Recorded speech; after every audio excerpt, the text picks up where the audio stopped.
Yay! So for a lot of people, the new year is a time for reflection. We look at how things are and think about how we'd like them to be.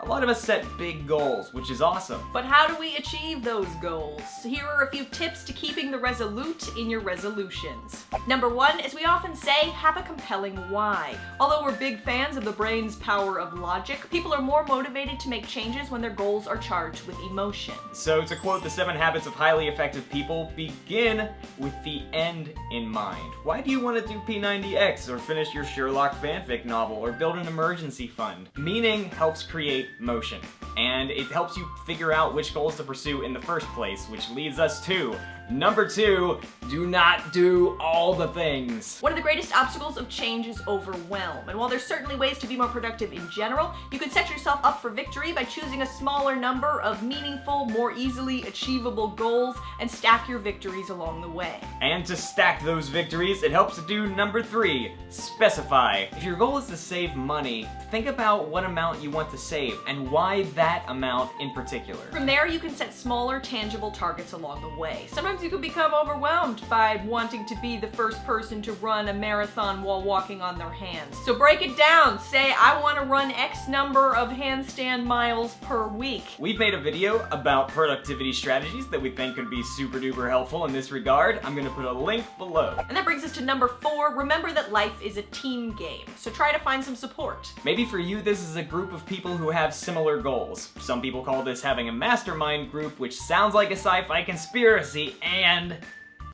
is not a sci-fi conspiracy. Bummer. It's also called the buddy system, which does not sound like a sci-fi conspiracy, but it is an upcoming sci-fi movie I'm writing, and it's about these robots named Buddy, and they're trying to systematically kill everyone. That took a dark It turn! did, but it's a genre-bending work, and I'm very excited. Whatever you call it, science shows that we're far more likely to keep our goals if we have accountability, particularly from people who have a stake in us keeping our goals. For instance, people who are going for the same outcomes, or someone like a mentor or a life coach, and this is science talking, okay? And science, don't mess around.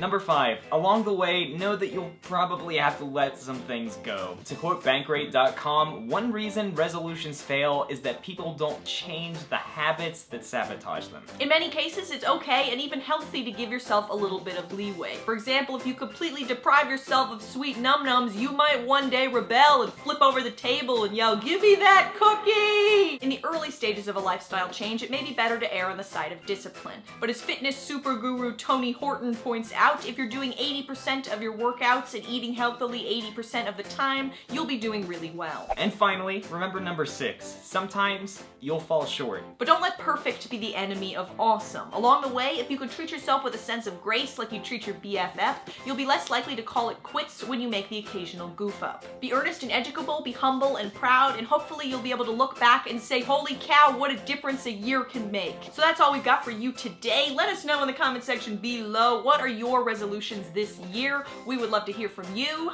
And in the meantime, I want to let you guys know, just like you and I are talking here right now, when I cross the finish line on that handstand marathon, my resolution is to scream the catchphrase. So I'll see you at the finish line. What?